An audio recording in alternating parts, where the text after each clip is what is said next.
Good afternoon, everyone.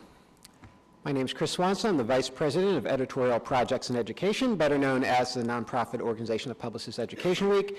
It's my great pleasure to invite you all here today, both folks here in the room here at Gallup's Great Hall in Washington, D.C., and those joining us online via the live stream. I'd also like to extend a welcome on behalf of my colleagues at Education Week, our friends at Gallup, and Pearson, the sponsor of today's event.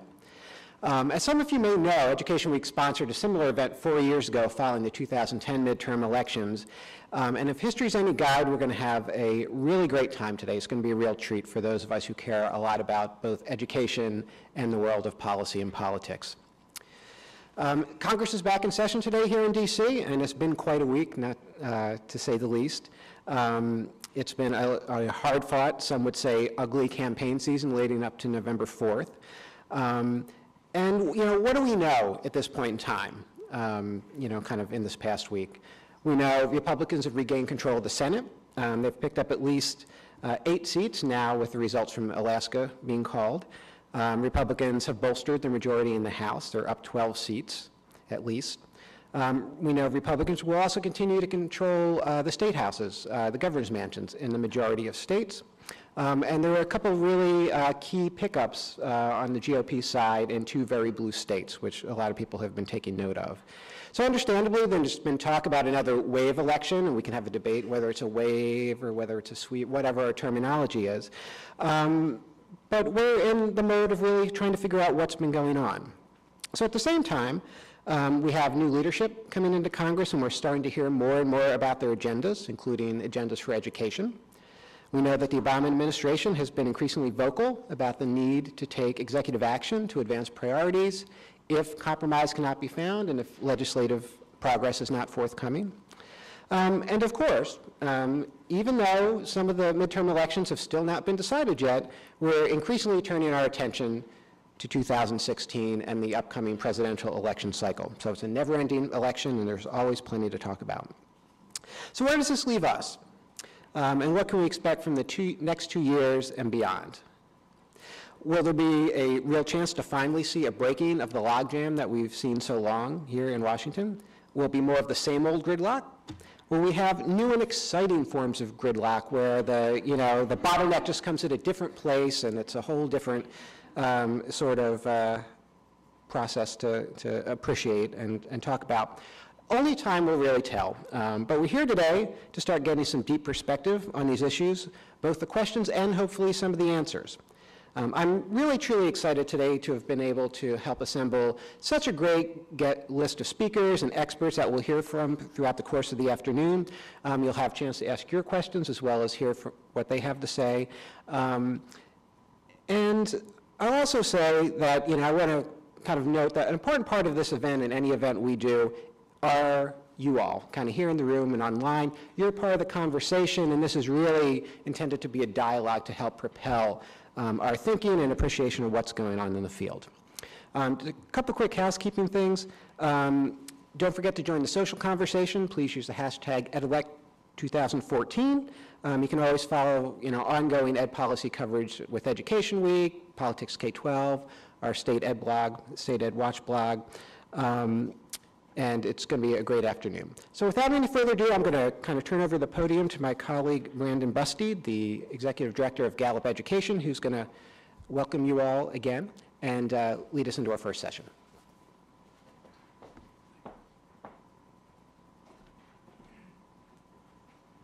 Good afternoon. How's everybody doing? Welcome to Gallup. We're delighted to have you here today, and I think Ed Week has assembled an incredible group of folks today, so we're certainly excited to learn ourselves from a lot of great speakers.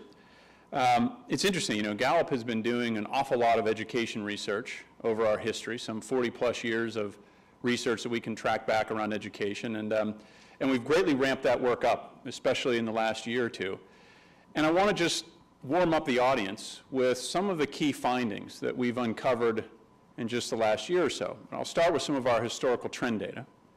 That since the early 70s, we've been asking Americans about their confidence in a number of institutions, which includes public schools.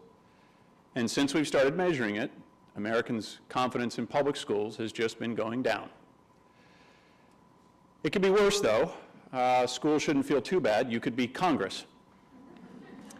And I think officially, America's approval ratings of Congress have reached 0%. Just kidding, that's a little facetious, but it was somewhere around 8% in one of the last polls we did in checking on that. So we have this interesting thing going on in America where our confidence in schools has been on decline for a long time. But there's some interesting nuances beneath all of this that are important to point out. That if you ask Americans to rate schools nationally, they give them pretty poor grades. You know, kind of like a D- letter grade. If you say, well, what about schools in your area? They think about schools locally, it's actually much better. It's kind of like a C grade. And then for those who are parents who have kids in school, we say, well, what about the school that your oldest child attends? And guess what? They give it kind of an A-. So both of these things can't be going on, right? We have a very negative conversation happening in the national media about education in schools and teachers and students, and yet the reality is the closer we get to it and understand it better, the better we feel about it. So it's not as simple as just saying we're losing confidence in schools. What is troubling is that we just surveyed 890,000 5th through 12th graders in October through our Gallup student poll. And let me just tell you what we've learned about student engagement, because that's one of the core constructs we measure, is their engagement in school, much like we measure engagement in workplaces all over the world. The longer students are in school, the less engaged they are. 76% of elementary school students are engaged, 61% of middle school students, 44% of high school. It literally goes down every year. The only year that it kind of plateaus off is between 10th and 11th grade, because that's the year when most students drop out. So if we were doing this well, you would argue that that line ought to be going in the opposite direction, or at least being maintained. Now here's the good news. There are high schools in our country that have off-the-charts levels of engagement. High 70% range of engagement. They look like elementary schools in some of the ways that we see from the national data. So there are great examples of success all over. We just haven't brought those things to scale. If you worry about student engagement and how we might improve that, then you really ought to be worried about teacher engagement. This is not part of the national conversation we're having in a very important way. And I'll give you this statistic. It's the worst one I can share with you all day. Teachers as a profession, of all professions in the United States, behind coal miners, truck drivers, and everybody else, are dead last in saying that their opinions at work count and that they have a supervisor who creates an open and trusting environment. Now, I don't know what we've done as a country to make that the reality, that our profession of teaching is dead last on those absolutely critical elements of their own engagement in the workplace, but shame on all of us for that one. We need to think about that pretty carefully. But here's the important nuance. Even though they have a real challenge as it comes to their workplace engagement, teachers as a profession are the second highest of all professions on having high well-being. Well-being is another thing that Gallup studies. It measures their purpose and social and physical and financial and community well-being. And it turns out that they're the second highest, second only to physicians. So this is not simply a story of it stinks to be a teacher. There are specific elements of their workplace engagement that we can improve greatly. By the way, what's the greatest driver of teacher engagement in a school? It's a great principal. So these are things that we can improve upon through human interventions, through things that actually don't cost money, but simply changes in what we value in a spouse. It's interesting because teachers and physicians are number 1 and 2 of all professions in experiencing stress each day.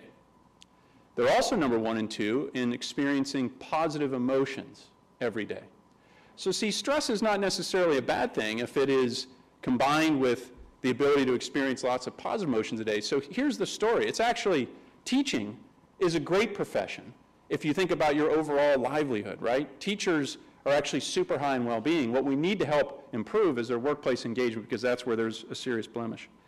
Now, it's disappointing because you could argue that this has always been the case, but I think there's good evidence that we have increasingly made education political in our country. So many of you have followed Common Core, one of the major initiatives of the last several years for education improvement. And basically what Gallup has learned through recent polling is that you either like it or don't, based on whether you're a Republican or a Democrat. And that's pretty simple. It's even true for teachers. So we just reported on this last week, that teachers who are Republican or Democrat, that's pretty much the determinant of whether they're fans of Common Core or not, even if they've had experience with Common Core. So teachers who experience Common Core in schools that have already started implementing it are more likely to like it than teachers who have not had familiarity with it. But depending on whether they're Republican or Democrat, That's really the determinant of whether they're a fan of Common Core or not. So we've made education political. And I'll just leave you with a couple little points. We have partnered with Education Week on an ongoing survey of superintendents in the United States. This is a Gallup Ed Week superintendents panel, and so 3 times a year we survey superintendents in the U.S. We invite all of them to participate. We usually have between 2,500 and 3,000 respond to the survey. And I'll give you this one as a good stat, because our country is very worried about how we're stacking up on PISA scores, right? International Standardized Test scores. It doesn't look good for us. We certainly can improve upon them. But here's an interesting one. Only 4% of superintendents in the United States strongly agree that international test comparisons help improve schools in our country. That's it, 4% strongly agree that understanding how we do against other countries on PISA actually matters for improving schools here. So let's be careful about what we get worked up over and also put things in perspective to some degree. And I'll just leave you with this. If there's anything that would be my wish for this group and for our country, it's that those of us who are involved in education, thought leaders in education, writers about education, policymakers, school leaders, let's stop using the word reform to describe how we're trying to improve things. I don't know about you, but I've never met anybody who actually wants to be reformed. I ask audiences all the time, is there anyone here who wants to be reformed? Please raise your hand high. And no one has done it yet.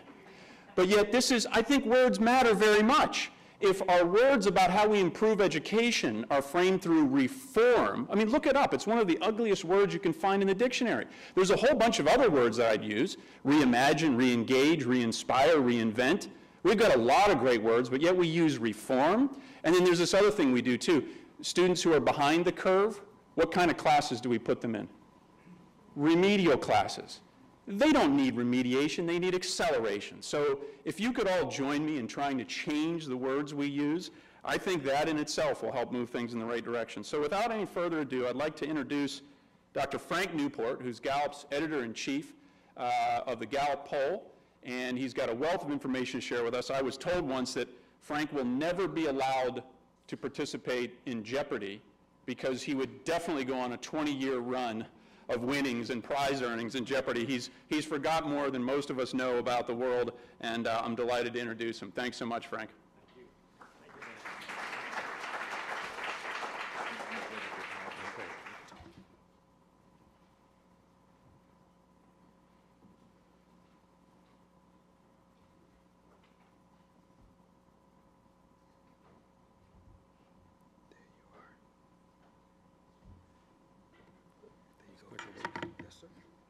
Thank you very much, Lloyd, our great audiovisual guru here to the left. And thank you, Brandon. Thank you, Chris. It's a pleasure to be here. My congressperson, I live in the Princeton, New Jersey area, and our representative of Congress who retired this year, he'll be out starting in January, is a Jeopardy champion. Yeah, he was a like 5 or 10 week champion, and then he recently, in the last several years, famously beat Watson, the IBM computer. His name's Rush Holt. And the bumper stickers in our district said, my congressman is a rocket scientist because he has a PhD in physics and he actually did work in that arena. So and nevertheless, he decided, I just saw him at an event a few weeks ago, he decided he's had enough of Congress. And so he's retired, and a newly elected individual, Representative Bonnie Watson Coleman from the 12th District of New Jersey, will be taking his place in Washington here starting in January. Well, there's a lot we could say about the national landscape, and my objective here, I was told, was to try to completely and exhaustively help us understand the 2014 elections, right? In about 20 minutes or so, and we'll have time for a few questions. So that's impossible. So what I've decided to do instead is to just pick up a few highlights of what I think are important. We spend a lot of time here at Gallup looking at the American electorate, looking at Americans in general, not just those who vote, and trying to figure out what they want and what they believe and what they say. And let me share some of that with you and some of my own opinions about what I think the significance of the election is. Well, right off the bat, you stole my thunder, Chris, a moment ago, because I wanted to get into just, we all are aware of what happened in this election. I had 7 with the asterisk. I think you're right, Alaska, although I did hear the Democrat in Alaska still hasn't conceded. But nevertheless, the 2 seats that were out were Alaska and Louisiana. Louisiana has to go to a primary. Likely the Republican will win there, and therefore we could have a 9-seat pickup by the Senate before it's over. 12 seats, I think there are about 6 House seats nationwide that are still contested, so that number 12 could go up. The popular House vote is an interesting indicator. It's where you aggregate the vote of all Americans in all 435 districts together. And overall, when you smash all those votes together, we had 52 to 45 more votes for Republican candidates than Democratic candidates this year. And as Chris mentioned, the majority, I think it's 31 maybe, of state houses are now controlled by Republicans. So that's the bottom line of what happened in this election. Questions that I think we can look at briefly here is what was behind the results, what do they mean going forward, short, long term, what do Americans want Congress to do, which is really of interest to me. I'm much more interested now in what Americans want Congress to do than in trying to be precise down to a decimal point and predicting who's going to vote for whom, and then also what does the future hold in general. So let me look at some of the fundamentals. The election was not a surprise to most people who study elections. You can look back a year ago or more, political scientists and others who study these things say, it's likely the Republicans are going to do well, pick up seats in the House, and probably gain control of the Senate. Why? Well, the fundamental thing is that in general, the party that is not in the White House gains seats in a midterm election. So political scientists 30 years ago could have looked ahead and said, well, in 2014, we predict that the party that's not in control of the White House will lose seats, and sure enough, will gain seats, and sure enough, that's what happened. The map of the Senate, as has been famously pointed out by Obama and others, was not favorable to Democrats this year. Subtract 6 from 2014, you got 2008.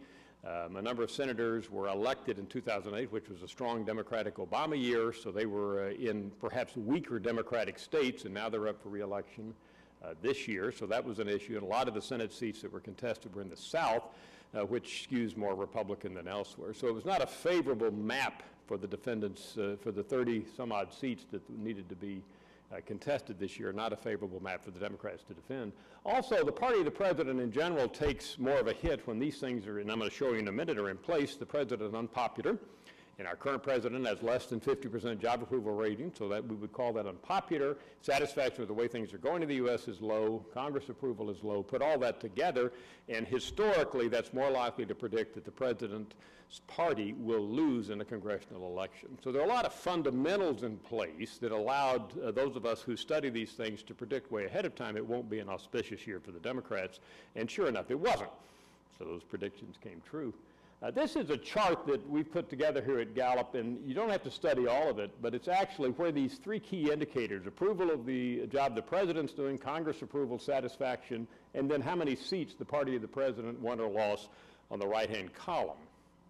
Now, we have a NA up here because we don't have the final number for this year, but I think one of the things to note is that when you have the approval rating of the president below 50% and approval of Congress low, look over on the right-hand side, minus 28, minus 53, minus 30, minus 63, big losses in the House. Actually, this year, we didn't have the big losses in the House. As you just saw, 12, maybe a few more seats will go to the net gain for the Republicans, but that's nothing like we saw in 2010, where there was a 63-seat turnover. And nothing like we saw in other elections like 2010 and go back to way back to 1982, and then Bill Clinton's first midterm election in 1994 when the Democrats lost significantly. So we could predict, just looking at these indicators, that this wouldn't be a great year. And actually, if you look at it this way, the Republicans didn't do as well as they might have based on these historical indicators. Part of that is because of the nature of the seats. A lot of the low-hanging fruit had been plucked away earlier, so that the seats that Republicans were trying to gain were less propitious than, say, in 2010.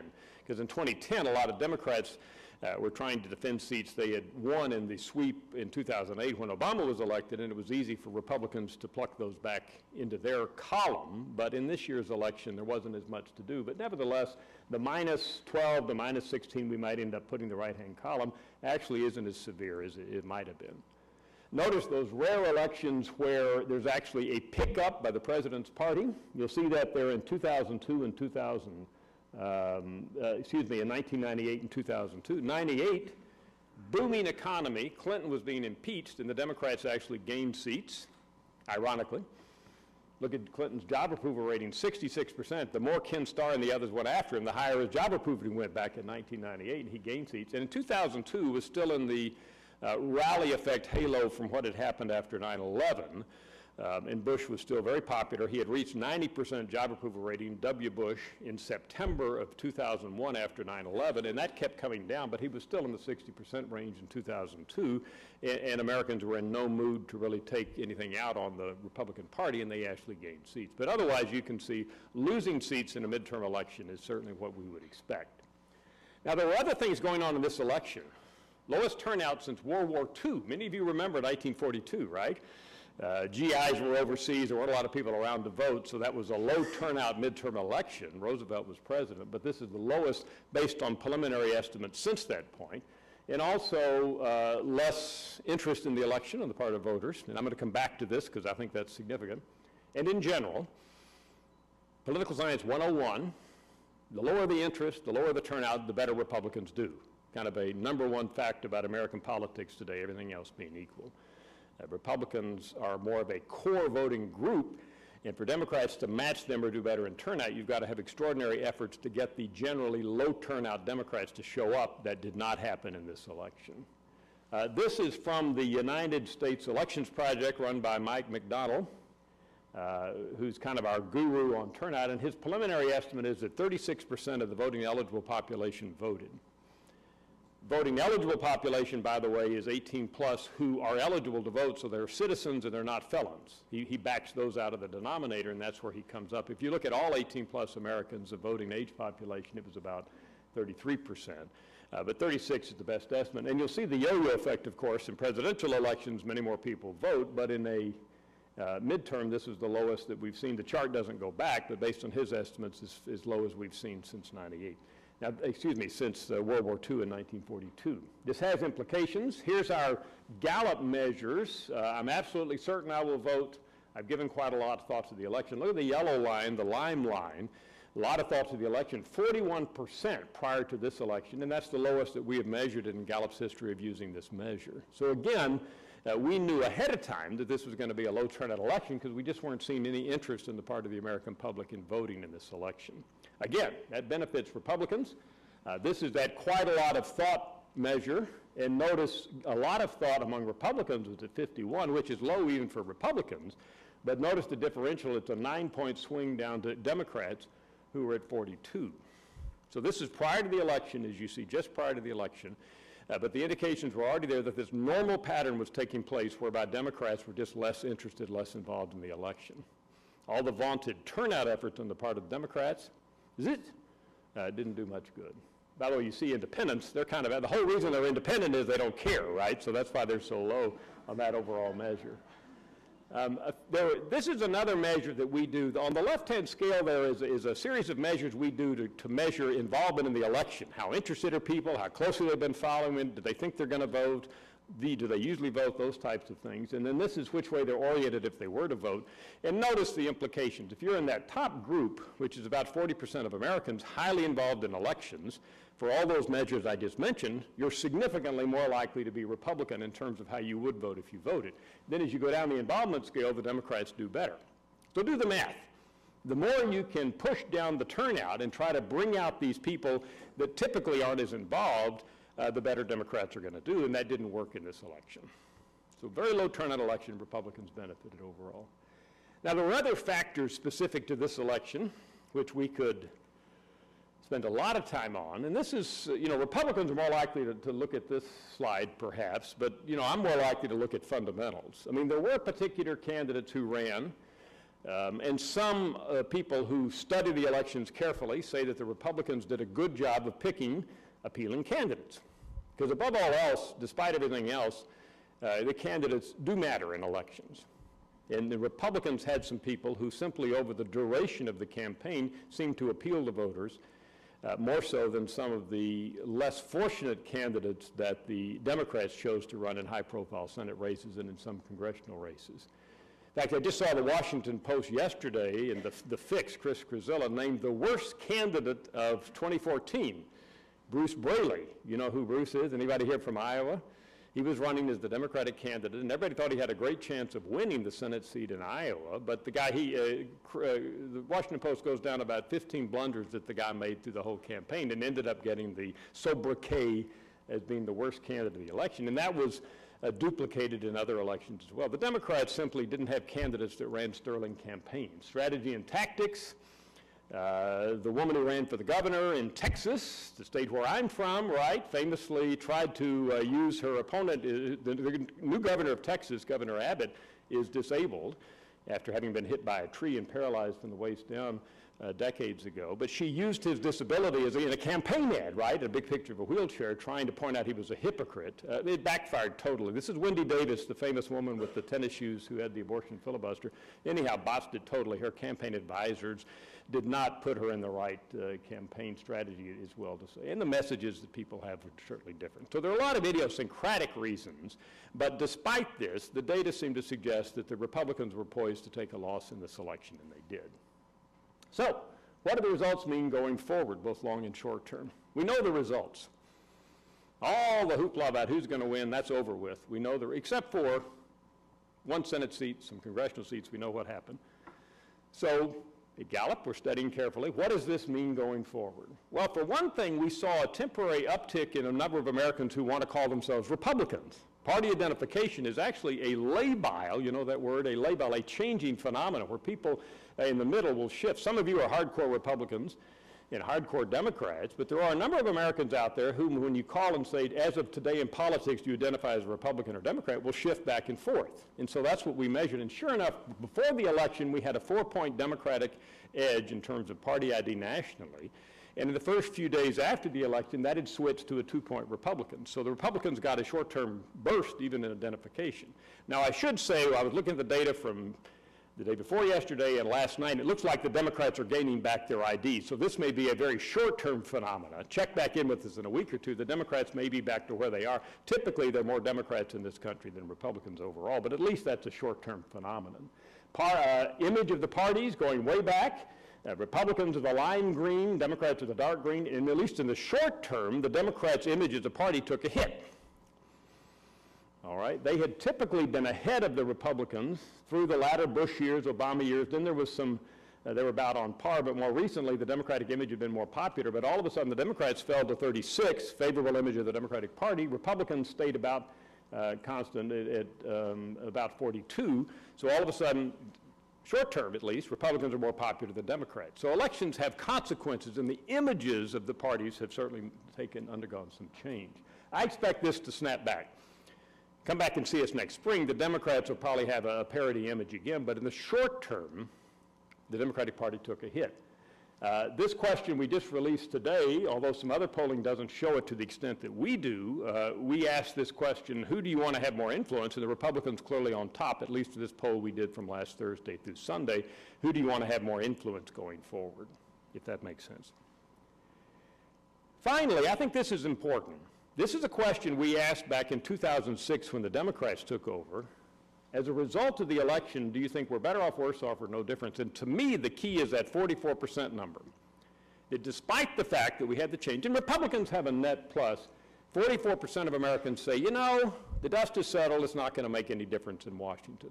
And that's significant because that no difference number after 2006's midterm election, Bush was in trouble, the Iraq War was a big deal, Democrats took over control of both houses. We asked this same question, and that no difference was down in the low 30%. Most Americans had an opinion about the impact. But what we're finding increasingly now is a lot of Americans are kind of checking out. Not only were they not interested in voting in this election, but they really don't think it matters who's in charge here in Washington. I said the other day it's like the deck chairs on the Titanic, right? Republicans, Democrats, who's in charge in Washington?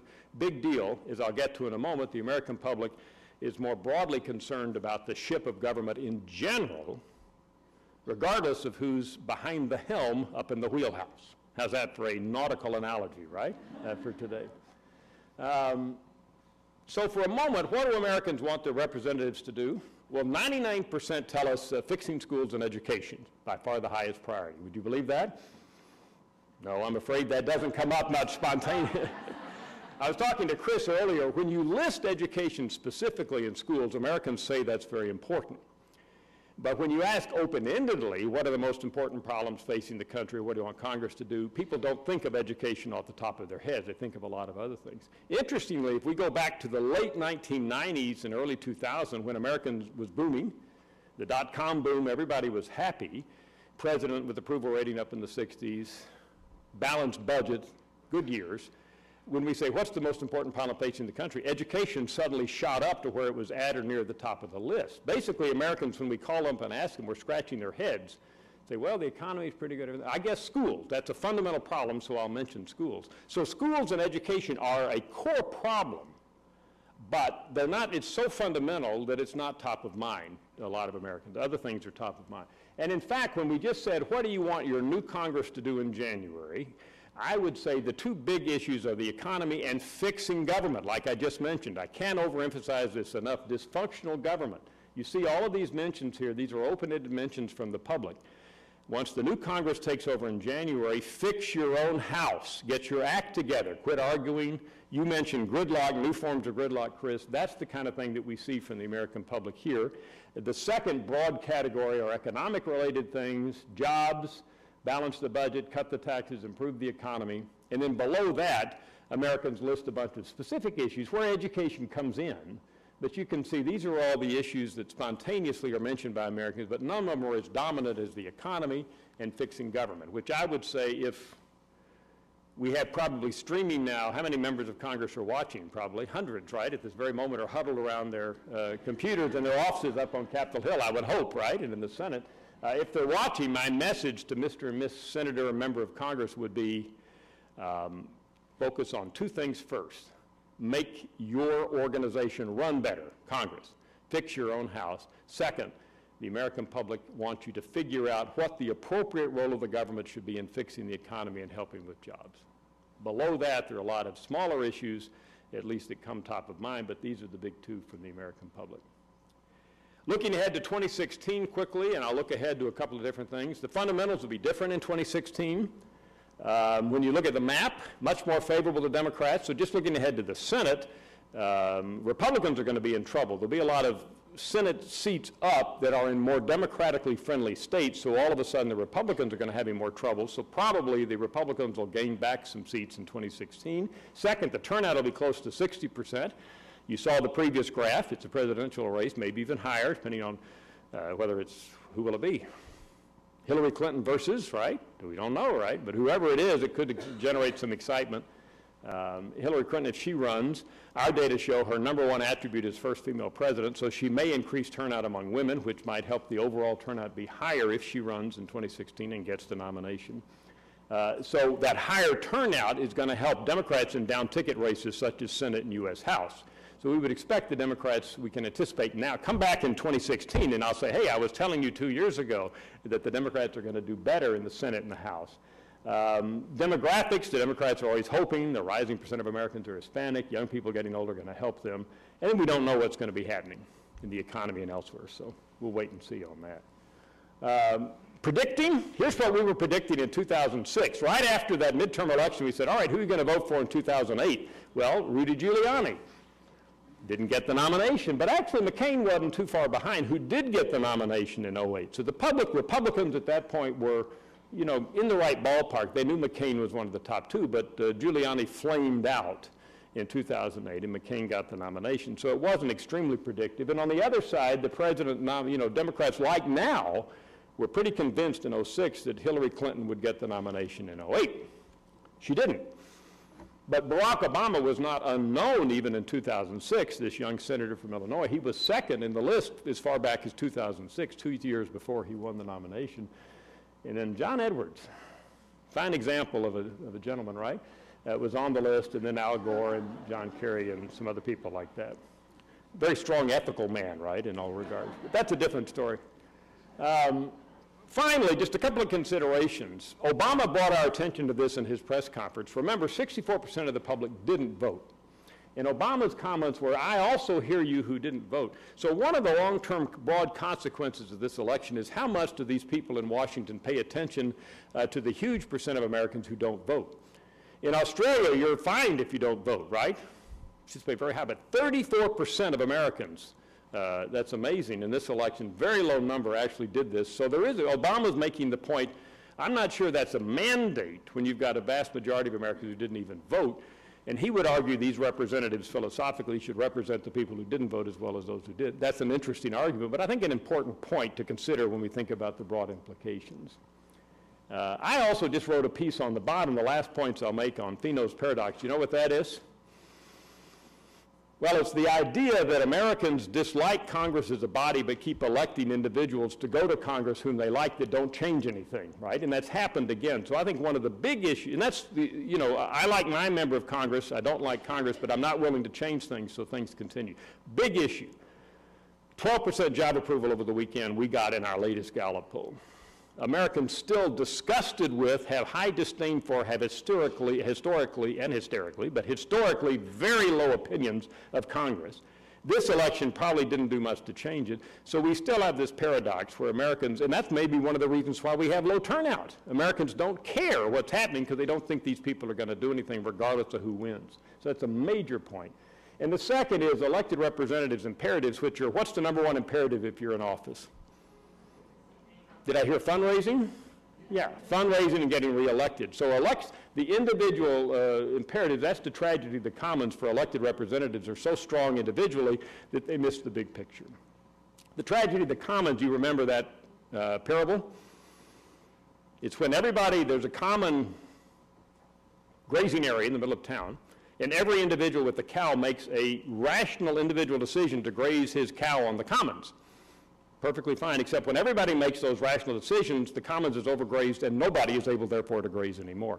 That's the parable of the commons, and that's what's happening here. Voters and others make what seem to be individual decisions that make sense. Representatives do what they need to do to get reelected. Meanwhile, the whole institution is going down the tubes based on the American public. So I'll skip over. Well, I'll just go to this. My last point. In our point here at Gallup, these are the two major issues that the Congress needs to face, fixing government and deciding what the role of government is. These are it. This is what the appropriate, we think from the public, is what the two things they would want Congress to focus on in a broad sense. Fix yourself, and then every issue comes down to affordable care, schools, to what degree should the government be involved in trying to fix this problem, and if so, what should it be doing? All right, well, with that, a few minutes for questions here, right? If you want to ask them. Microphones here. This is your chance to ask Frank Newport what he really thinks. Yes.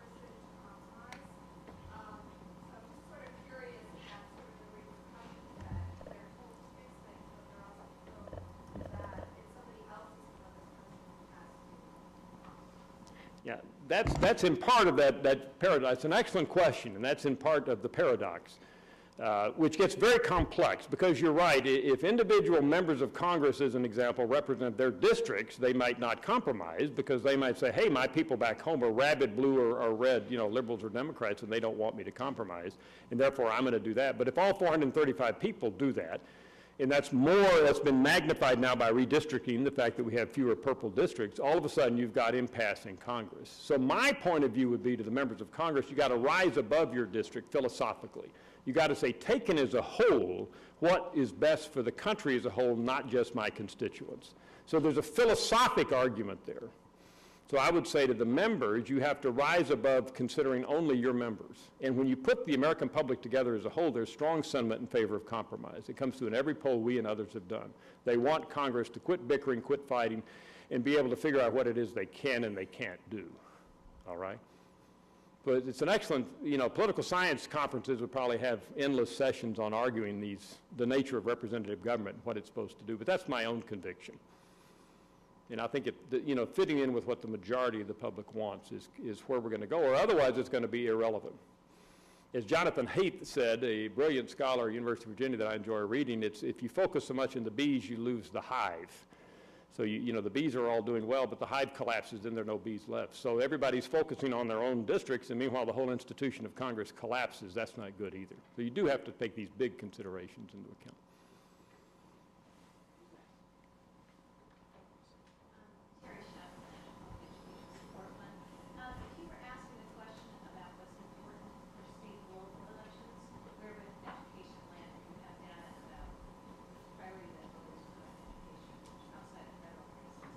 Yeah, that's a good question, and I'm sure that varies by district and by state, but I don't have a compilation of those kinds of data, what it would show by state and by individual district. Good question. And you could go all the way down to the school board member district, you know, local district, how important it is. I imagine it's more important, but I don't have empirical data to answer that question. By the way, my whole issue about the role of government fits with education as well, right? What is the role of larger governments, federal and then state, in trying to fix education? That's the fundamental question. It's what Obama misses on the Affordable Care Act. He says, well, people like all the individual parts. That may be fine, but what he misses is that philosophically people are very disturbed in the middle and to the right about the idea that the government should be involved at all as this giant entity in trying to fix health care. So it's a philosophic issue. So I think one issue that you all may want to discuss relating to education is, what's the appropriate role of higher level governments in education? Is it the role, does the public think that it is the role of the state, which is extremely important in controlling a lot of educational policy, or the federal government in trying to fix education? It's a noble goal, but the question is who should be doing it, at what level? And that's, I think, the fundamental question on many of our issues, healthcare, education, economy proposals, the fundamental question.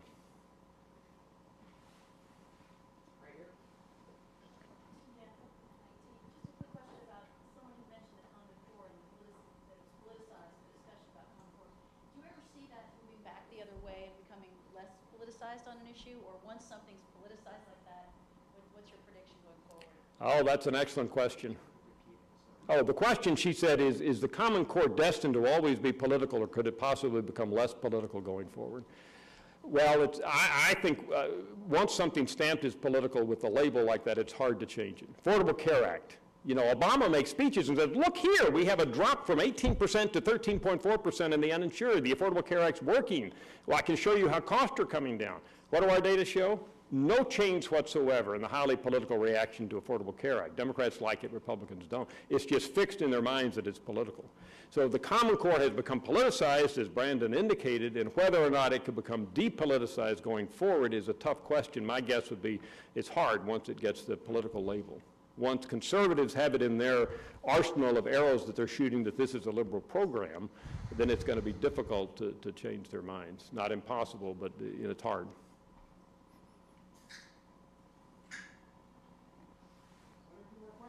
Yeah.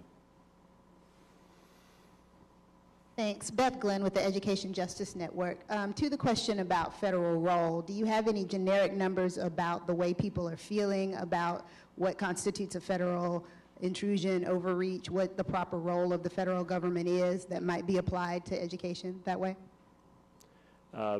Good question. It does vary by issue, certainly. I don't have the specifically broken out by issue, I don't have the data here.